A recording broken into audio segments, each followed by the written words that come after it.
तो दोस्तों matric pass scholarship और इंटर पास स्कॉलरशिप अब जो है स्टेटस चेक करने में कुछ और नई चीज़ें दिखाई पड़ रही हैं। जैसे कि अब जिन बच्चों ने फाइनलाइज्ड कर दिया है, फाइनल सबमिट कर दिया है, ऐसे बच्चों का स्टेटस चेक करने पर लिख रहा है आपका एप्लीकेशन मान्य है, भुगतान की प्रक्रिया प्रारंभ होने तक प्रतीक्षा करें। तो चाहे इंटर पास स्कॉलरशिप हो, चाहे मैट्रिक पास स्कॉलरशिप हो, यानी 10th या फिर 12 पास स्कॉलरशिप, दोनों में प्रोसेस बिल्कुल सेम होता है। मैंने पहले भी आपको बताया है। तो आखिर इस स्टेटस का, एप्लीकेशन पेमेंट स्टेटस का क्या मतलब है? अच्छा, इसके अलावा कुछ बच्चे ऐसे भी हैं जिनका जो है वेरिफिकेशन अभी तक नहीं हो पाया। कुछ बच्चे ऐसे हैं जिनका PFMS रिजेक्टेड भी बता रहा है। कुछ बच्चों का PFMS रिजेक्टेड के बाद सेंड फॉर अकाउंट वेरिफिकेशन फिर से हुआ। तो सारी चीज़ों की जानकारी यानी कि इस मैट्रिक पास और इंटर पास स्कॉलरशिप 2024 के इस ऑनलाइन प्रोसेस में सारी जानकारी आपको मिलने वाली है। और सबसे इंपॉर्टेंट चीज़ कि पैसा कब आएगा आपके अकाउंट में, यानी ये पैसा आने की प्रक्रिया कब शुरू होने वाली है, ये भी आपको मालूम पड़ने वाला है इस वीडियो में। तो सिंपली इसके लिए गूगल में पहले आपको सर्च करना है स्काईलाइट स्टडी लिख करके, और जो सबसे ऊपर रिजल्ट आएगा उसको सिंपली क्लिक करके ओपन कर लेना है। यहां पर देखिए दो तरह के पोस्ट दिखाई पड़ेंगे। एक ऊपर में इंटर पास स्कॉलरशिप 2024 और उसके नीचे मिलेगा मैट्रिक पास स्कॉलरशिप 2024। तो इंटर वाले जो बच्चियां हैं, जो स्टूडेंट्स हैं, खास करके गर्ल्स, क्योंकि गर्ल्स के लिए होता है, तो उनको इस पोस्ट में सारे लिंक्स मिल जाएंगे उनका स्टेटस चेक करने का या फिर जो भी प्रॉब्लम है उसको सॉल्व करने का। मैट्रिक वालों का ये इस पोस्ट में मिल जाएगा। तो हम सिंपली मैट्रिक, यहाँ पर इंटर मैंने खोला हुआ है, यहाँ पर मैंने मैट्रिक खोला हुआ है। तो देखिए दोनों में जो है थोड़ा नीचे आने पर आपको डिटेल्स तो ऊपर में मिलेंगे ही, किसको कितना मिलता है, क्या क्या पैसा मिलता है, सारी चीज़ें तो मिलेंगे ही। उसके नीचे जब आप आएंगे ना तो आपको मिलेगा बहुत सारा लिंक्स, और इसमें सबसे पहला काम तो आपको ये करना है कि एप्लीकेशन स्टेटस को चेक करना है। यहाँ पर क्लिक करके ये मैंने इंटर वाला खोल लिया एप्लीकेशन स्टेटस, और ये मैंने यहाँ पर देखिए मैट्रिक वाला लिंक खोला हुआ हूँ मैं। ये यहाँ पर हमने मैट्रिक वाला एप्लीकेशन स्टेटस चेक करने का लिंक खोल लिया। अब यहाँ पर देखिए अगर मान लेते हैं कि आपके स्टेटस में रिजेक्टेड बाय PFMS लिख रहा है, तो इसका सीधा मतलब यह हुआ कि आपका जो आधार है बैंक अकाउंट के साथ सीडेड नहीं है। आपको सिंपली क्या करना है कि अपने बैंक से, जहां पर जिस ब्रांच में आपका अकाउंट खुला हुआ है, वहां मिलना है आपको उनसे, और जा करके अपना अकाउंट आधार सीडेड करवा लेना है।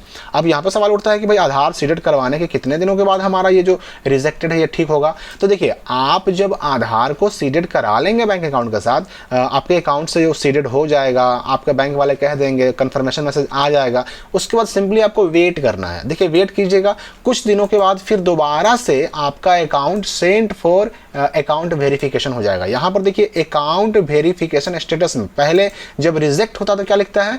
रिजेक्टेड बाय PFMS लिखता है, और उसके बाद जब आपका सीडिंग हो जाएगा कंप्लीट, तो कुछ दिनों के बाद ऑटोमेटिक रिजेक्टेड बाय PFMS हट जाएगा यहाँ पर, और यहाँ पर फिर से आपका अकाउंट वेरिफिकेशन के लिए भेजा जाएगा। यानी यहाँ पर लिखा जाएगा सेंड फॉर अकाउंट वेरिफिकेशन, और जब ये वेरिफिकेशन कंप्लीट हो जाएगा ना, तब जाकर के आपका यहाँ पर अकाउंट वेरीफाइड लिख देगा। इसमें आपको सिंपली वेट करना है, इंतजार करना है, क्योंकि ये प्रक्रिया जो होती है ना ये ऑटोमेटेड होती है, यानी कि इसके लिए आपको वेट ही करना है। लेकिन बहुत ज़्यादा वेट करने के बाद भी अगर समस्या का समाधान ना हो रहा है तो उसके लिए देखिए ईमेल ID आपको मिल जाएगा। ईमेल ID पर आपको ईमेल करना है। देखिए यहाँ पर है ना ईमेल ID एक यहाँ पर है, इस पर आपको ईमेल करना है और अपनी समस्या वहाँ बतानी है। अब आगे हम बढ़ते हैं दूसरी समस्या की तरफ। बहुत सारे बच्चे ऐसे भी होते हैं कि जिनका आधार DOB वेरीफाइड यहाँ पर जो लिखा हुआ है ना, यहाँ पर हो जाता है मिसमैच।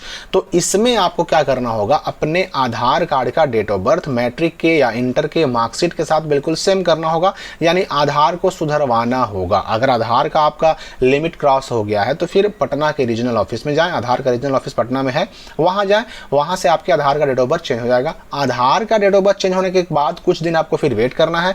यहाँ पर जो आधार DOB मिसमैच है ना, वो ऑटोमेटिक क्या हो जाएगा? वेरीफाई हो जाएगा, लेकिन इसमें समय लगेगा, ये भी ऑटोमेटिक होगा।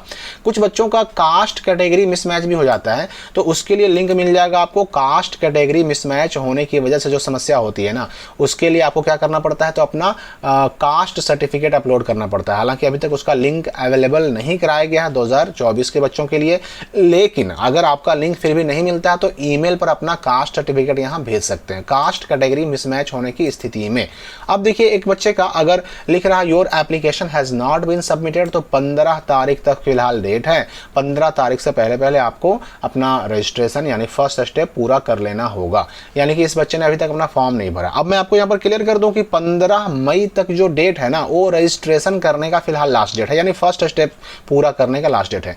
जिसने फर्स्ट स्टेप पूरा कर लिया है, रजिस्ट्रेशन कर लिया है, हाँ भले ही उसका इनिशिएटेड हो या मार्क्स मिसमैच हो या कुछ भी मिसमैच हो, रिजेक्टेड हो, वेरीफाई हो, अगर उसने फर्स्ट स्टेप पूरा कर लिया, रजिस्ट्रेशन पूरा कर लिया, तो फिर उसको टेंशन नहीं लेना है। बाकी सारी प्रक्रिया, चाहे अकाउंट वेरिफिकेशन हो या फिर पेमेंट आने की प्रक्रिया हो, 15 मई के बाद भी चलता रहेगा। फाइनल सबमिट करने का एक लास्ट डेट होगा, वो लास्ट डेट फाइनल सबमिट करने का बाद में घोषित किया जाएगा। ये 15 मई जो है ना, वो फिलहाल नया रजिस्ट्रेशन करने का लास्ट डेट है। अब देखिए कुछ बच्चे ऐसे हैं जिनका सब कुछ वेरीफाई है लेकिन यूजर आईडी पासवर्ड नहीं आ पा रहा, तो ऐसे बच्चे परेशान है कि मेरा यूजर आईडी पासवर्ड कब आएगा, क्योंकि आईडी पासवर्ड नहीं आएगा तो वेरीफाई नहीं कर पाएंगे, अपना फाइनलाइज्ड यानी कि फाइनल सबमिट नहीं कर पाएंगे। देखिए यहाँ पर है ना, फाइनलाइज के नीचे नो लिखा हुआ है, तो फाइनल सबमिट करने के बाद यहाँ पर हो जाता है यस, और जिस दिन फाइनल सबमिट करते हैं उस दिन का डेट यहाँ पे आ जाता है। तो ऐसे बच्चों को पहले तो वेट करना है। अगर फिर भी आईडी पासवर्ड नहीं आता है तो आपको लिंक मिल जाएगा गेट यूज़र आईडी पासवर्ड का, यूज़र आईडी पासवर्ड मंगाएं का लिंक मिल जाएगा, ये मैट्रिक वाला है, और इंटर वाला में भी आपको मिल जाएगा, ये इंटर वाला है। इस लिंक का प्रयोग करेंगे तो आपको एक पेज खुलेगा, उसमें आपको सिंपली अपना रजिस्ट्रेशन नंबर पहले डालना है, इंटर वाले इंटर वाला डालेंगे, मैट्रिक वाले मैट्रिक वाला डालेंगे, और नीचे अपना डाल देना है मोबाइल नंबर, और उसके बाद सेंड पर क्लिक कीजिएगा। अगर आईडी पासवर्ड आ गया तब तो ठीक है, और अगर लिखता है कि वेरिफिकेशन पूरा नहीं हुआ तो आपको अभी और वेट करना होगा। अब देखिए ये जो सबसे बड़ा अभी जो प्रॉब्लम है, जिन बच्चों ने फाइनलाइज कर दिया, जैसे देखिए इस बच्चे ने फाइनलाइज में इसका यस है, 10/5/2024 का डेट है, यानी कि 10 तारीख को 10 मई को इसने फाइनल सबमिट कर दिया। अब इसका लिख रहा है आपका एप्लीकेशन मान्य है, भुगतान की प्रक्रिया प्रारंभ होने तक प्रतीक्षा करें। तो ऐसे बच्चे को सिंपली वेट करना है, आपका सब कुछ सही है, कहीं कोई दिक्कत नहीं है, पूरा आपका प्रोसेस कंप्लीट हो चुका है। अब आपको सिर्फ और सिर्फ इंतजार करना है, वेट करना है। यानी ये भुगतान की प्रक्रिया का मतलब ये हुआ ना कि जैसे ही शिक्षा विभाग को वित्त विभाग से फाइनेंस जब मिलेगा, पैसा जब मिल जाएगा, यानी कि जो इस स्कॉलरशिप के भुगतान के लिए पैसे की अलॉटमेंट होगी, उसके बाद पैसे सभी बच्चों को भेजे जाने शुरू कर दिए जाएंगे। और पैसा किसका आएगा, तो जिसका एप्लीकेशन पेमेंट स्टेटस में आपका एप्लीकेशन मान्य है लिखा हुआ है, उन्हीं का आएगा। अच्छा, यहाँ पर अगर इन प्रोसेस लिखा हुआ है, सेंड फॉर पेमेंट लिखा हुआ है, रेडी फॉर पेमेंट लिखा हुआ है, तो भी आपको कुछ परेशान होने की जरूरत नहीं है, आपका सब कुछ सही है। आपको पेमेंट के लिए इंतजार करना है, कुछ भी करने की जरूरत नहीं है। फाइनलाइज कर दिया आपने, अब आपको सिंपली इंतजार करना है। अब यहाँ पर एक बहुत बड़ा सवाल आता है कि फिर ये मैट्रिक पास स्कॉलरशिप का पैसा हमारे अकाउंट में आएगा कब, इंटर पास का पैसा अकाउंट में आएगा कब।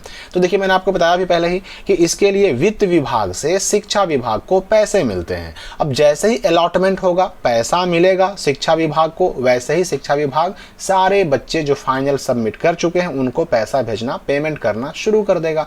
तो इसके लिए कोई निश्चित टाइम नहीं होता, इसलिए इसमें आपको कुछ भी कंफर्म कहा जाना मुश्किल है, आपको सिंपली बस वेट ही करना है। लेकिन हाँ, बहुत जल्द पैसे आपके अकाउंट में आने शुरू हो जाएंगे, और इसके लिए बहुत ज़्यादा समय भी नहीं लगने वाला है, क्योंकि चुनाव का समय है, पैसे जल्द ही मिलने के चांसेस बहुत ज़्यादा हैं।